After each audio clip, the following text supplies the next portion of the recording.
السلام علیکم ناظرین، میں ہوں آپ کا میزبان محمد اشفاق اور آپ دیکھ رہے ہیں شانی ووکل یوٹیوب چینل۔ ناظرین، آج ہم جادو کے اوپر بات کرنے والے ہیں۔ کیا جادو دنیا میں موجود ہے؟ کیا جادو کی کوئی حقیقت بھی ہے؟ اور اس کی تاریخ کیا ہے؟ آج کی اس ویڈیو میں ہم جادو کی حقیقت سے پردہ اٹھانے کی کوشش کریں گے۔ ناظرین، جادو کو سحر بھی کہتے ہیں۔ جادو یا سحر کسی چیز کی حقیقت کو پھیر دینے کا نام ہے۔ جیسا کہ ہم سب جانتے ہیں کہ حضرت موسیٰ علیہ السلام کے مد مقابل جادوگروں نے جب اپنی رسیاں پھینکیں تو وہ سانپ بن گئیں، حالانکہ ان کی حقیقت یہ تھی کہ وہ صرف سانپ دکھائی دے رہی تھیں، جبکہ حقیقت میں وہ صرف رسیاں تھیں۔ دوستو، جادو کرنے والا دین اسلام سے خارج ہو جاتا ہے، کیونکہ جادو کرنا کفر ہے۔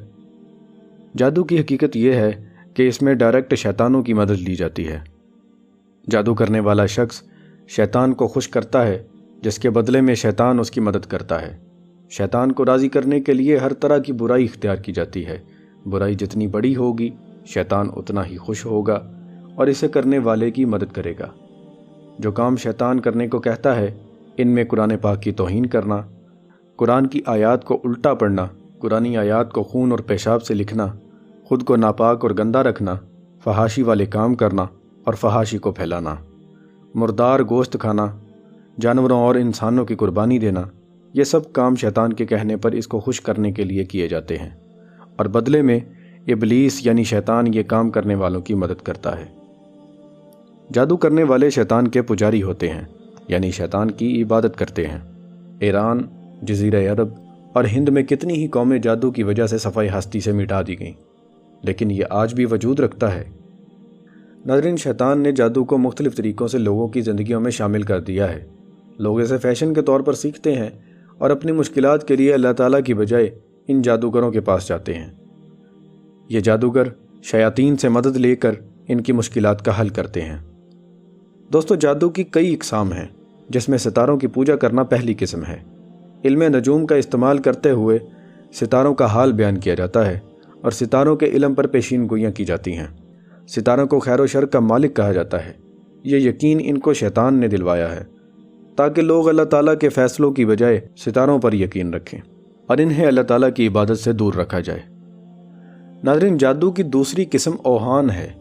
اس میں انسان کے دماغ کو کنٹرول کیا جاتا ہے اور اسے شک و وہم میں مبتلا کر دیا جاتا ہے۔ یہی وہ قسم ہے جس میں انسان کو کسی بھی طرح کچھ بھی دکھایا جاتا ہے۔ جادو کی تیسری قسم شیطانی جنوں کو کنٹرول کرنا ہے۔ ان جنات کو کنٹرول کر کے ان سے ہر طرح کا برا کام لیا جاتا ہے۔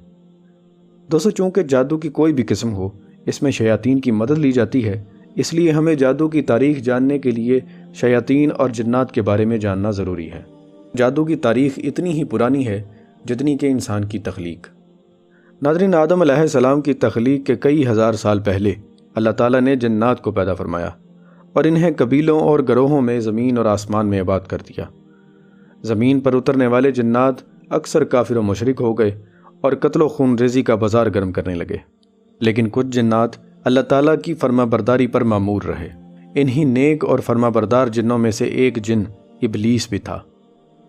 ابلیس نے کائنات کے چپے چپے پر اللہ تعالیٰ کی عبادت کی اور عبادت کے لیے بہت سی مشقتیں اٹھائیں۔ ابلیس کا نام عزازیل تھا۔ اس کی فرما برداری، عبادت اور ریاضت کی وجہ سے اسے اللہ تعالیٰ نے آسمان دنیا کی بادشاہت عطا کی۔ اللہ تعالیٰ کی عطاؤں اور اپنی عبادت کی وجہ سے اس میں تکبر آ گیا۔ اس کا تکبر ظاہر کرنے کے لیے اللہ تعالیٰ نے اسے آدم علیہ السلام کو سجدہ کرنے کا حکم دیا۔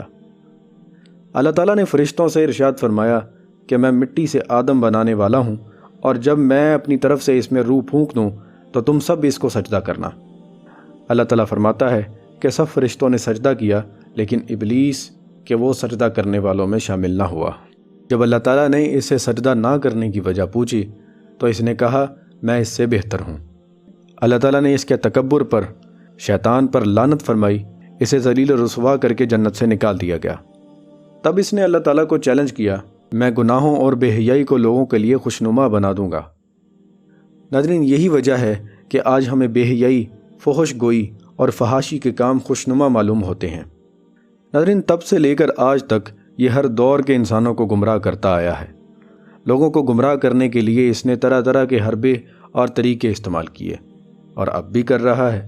اس نے اپنا کام حضرت آدم علیہ السلام کو بہکاوے میں ڈالنے سے شروع کیا۔ اللہ تعالیٰ نے آدم علیہ السلام کو ارشاد فرمایا کہ جنت میں رہو، جو چاہو کھاؤ پیو، مگر فلاں درخت کا پھل نہ کھانا۔ چونکہ شیطان انسان کا دشمن ہے، اس لیے وہ آدم علیہ السلام کو پھسلا کر درخت کا پھل کھلانا چاہتا تھا۔ چونکہ شیطان کو جنت سے نکال دیا گیا تھا، اس لیے وہ جنت میں داخل نہیں ہو سکتا تھا، کیونکہ جنت کے دروازوں پر محافظ مقرر تھے۔ اس لیے شیطان سانپ کے منہ میں بیٹھ کر جنت میں داخل ہو گیا اور آدم علیہ السلام اور ان کی بیوی کو بہکاوے میں ڈال دیا۔ حضرت آدم علیہ السلام اور ان کی بیوی حوا نے شیطان کے بہکاوے میں آ کر وہ پھل کھا لیا۔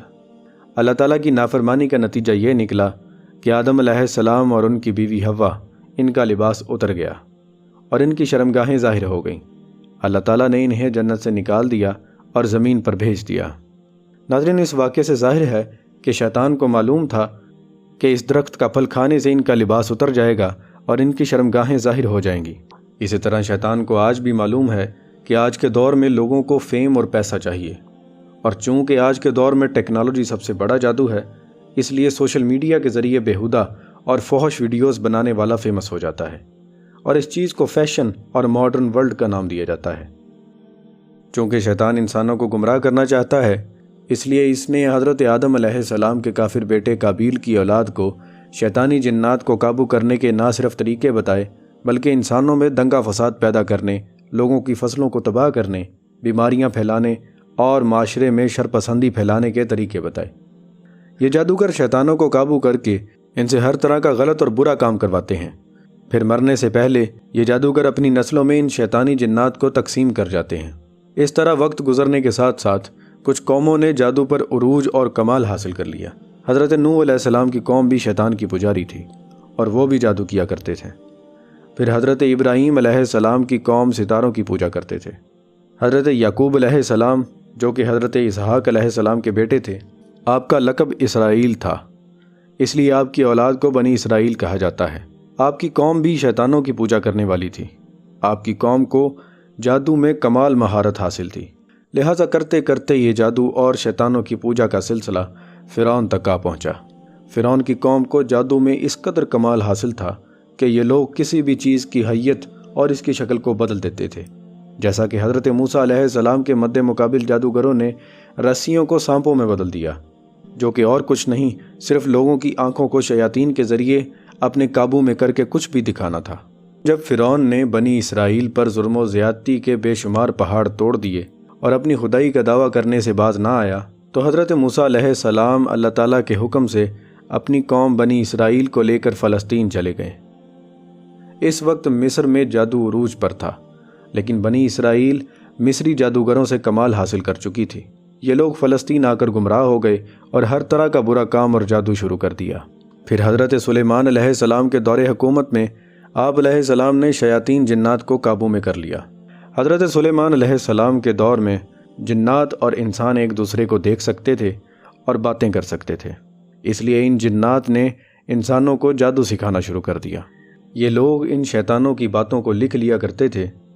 یہ شیاطین جنات آسمانوں کی طرف جاتے تھے، فرشتوں کی باتوں کو سن کر انسانوں کے کانوں میں لا ڈالتے تھے۔ جو باتیں یہ شیاطین لوگوں کو بتاتے تھے، ان میں مستقبل کا حال بیان کرنا، کس کو کیا نقصان اور کیا فائدہ حاصل ہونے والا ہے، یہ سب باتیں بتاتے تھے۔ جب حضرت سلیمان علیہ السلام کو ان چیزوں کا علم ہوا تو انہوں نے ان سب کتابوں کو اپنے تخت کے نیچے دفن کر دیا۔ جب حضرت سلیمان علیہ السلام کا وصال ہوا تو ابلیس بنی اسرائیل کے پاس آیا اور کہنے لگا، میں تمہیں یہ نہ بتاؤں کہ سلیمان علیہ السلام کی حکومت کا کیا راز تھا؟ ان کی حکومت کا راز ان کے تخت کے نیچے دفن ہے۔ تم بھی ان رازوں پر عمل کر کے ویسی حکومت حاصل کر سکتے ہو۔ اگر میں جھوٹا ہوا تو تم لوگ مجھے قتل کر دینا۔ پھر جب سلیمان علیہ السلام کے تخت کے نیچے کھدائی کی گئی اور وہ کتابیں بنی اسرائیل کے ہاتھ لگ گئیں تو وہ اس سفلی علم کو روحانیت کے طور پر سیکھنے لگے۔ جب یہ لوگ حد سے بڑھ گئے تو اللہ تعالیٰ نے ان کی آزمائش کے لیے 2 فرشتوں ہاروت و ماروت کو بھیجا۔ اللہ تعالیٰ قرآن کریم کی سورہ بقرہ آیت 102 میں ارشاد فرماتا ہے، اور یہ سلیمان کے عہدِ حکومت میں اس جادو کے پیچھے پڑ گئے جو شیاطین پڑا کرتے تھے، اور سلیمان نے کفر نہیں کیا تھا بلکہ شیطان کافر ہوئے جو لوگوں کو جادو سکھاتے تھے، اور یہ تو اس جادو کے پیچھے پڑ گئے تھے جو بابل شہر میں 2 فرشتوں ہاروت و ماروت پر اتارا گیا تھا، اور وہ دونوں کسی کو کچھ نہ سکھاتے تھے جب تک یہ نہ کہہ لیتے کہ ہم تو صرف لوگوں کا امتحان ہیں۔ تو اے لوگو، تم اپنا ایمان ضائع نہ کرو۔ وہ لوگ ان فرشتوں سے ایسا جادو سیکھتے تھے جس کے ذریعے مرد اور اس کی بیوی میں جدائی ڈال دیں، حالانکہ وہ اس کے ذریعے کسی کو اللہ کے حکم کے بغیر کوئی نقصان نہیں پہنچا سکتے تھے، اور یہ ایسی چیز سیکھتے تھے جو انہیں نقصان دے اور انہیں کچھ بھی نفع نہ دے، اور یقیناً انہیں معلوم ہے کہ جس نے یہ سودا لیا آخرت میں اس کا کچھ حصہ نہیں، اور انہوں نے اپنی جانوں کا کتنا برا سودا کیا ہے۔ کیا ہی اچھا ہوتا اگر یہ جانتے۔ لوگوں کا بھروسہ اللہ تعالیٰ پر نہیں رہا، بلکہ ان جادوگروں کے اوپر زیادہ بھروسہ اور اعتماد بن چکا ہے۔ اگر ہم اپنے معاشرے کی بات کریں تو جادوگر خود کو پیر ڈکلیئر کرتے ہیں، حالانکہ وہ شیطانوں سے مدد لے رہے ہوتے ہیں۔ یہ شیطان پھر جادوگروں کو جو بتاتے ہیں، یہ جادوگر اس میں اپنی طرف سے باتیں شامل کر کے لوگوں کو کفر و شرک کے کام کرنے، شرکیہ کلمات کے تعویذ پہننے اور ان تعویذات کا پانی پینے کا کہتے ہیں۔ یہ کام آج کل ہمارے معاشرے کی متعدد خواتین کرواتی ہیں، جیسا کہ ساس کا اپنی بہو اور بیٹے پر جادو، بیوی کا شوہر پر جادو، پسند کی شادی کے عملیات وغیرہ۔ ناظرین، ان تعویذوں میں شیطانوں کے نام ہوتے ہیں جن میں ڈائریکٹ شیطانوں سے مدد لی جاتی ہے۔ ان میں کچھ تعویذ پیشاب اور خون سے لکھے جاتے ہیں۔ ناظرین، افسوس کہ آج ہم اللہ سے ڈرنے اور اللہ پر بھروسہ کرنے کی بجائے شیطانوں سے ڈرتے ہیں اور جادوگروں پر بھروسہ کرتے ہیں۔ حالانکہ اللہ تعالیٰ قرآن پاک میں ارشاد فرماتا ہے، اور جو کوئی اللہ سے ڈرے اللہ اس کے لیے مشکل سے نکلنے کا کوئی راستہ پیدا کر دے گا، اور اسے ایسی جگہ سے رزق عطا کرے گا جہاں سے اسے گمان بھی نہ ہو۔ اللہ تعالیٰ ہمیں اللہ تعالیٰ سے ڈرنے اور اسی پر بھروسہ رکھنے کی توفیق عطا فرمائے، آمین۔ ناظرین، اگر آپ نے ابھی تک ہمارا چینل سبسکرائب نہیں کیا تو ابھی کر لیں اور پاس لگے گھنٹی کے بٹن کو بھی دبا دیں تاکہ اگلی آنے والی ویڈیو کا نوٹیفیکیشن آپ کو سب سے پہلے مل سکے۔ اسی کے ساتھ اپنے میزبان محمد اشفاق کو اجازت دیجیے۔ ہم ملیں گے آپ سے ایسے ہی نئے انٹرسٹنگ سیگمنٹ میں۔ تب تک کے لیے اپنا خیال رکھیے گا اور مجھے اپنی دعاؤں میں یاد رکھیے گا۔ اللہ حافظ۔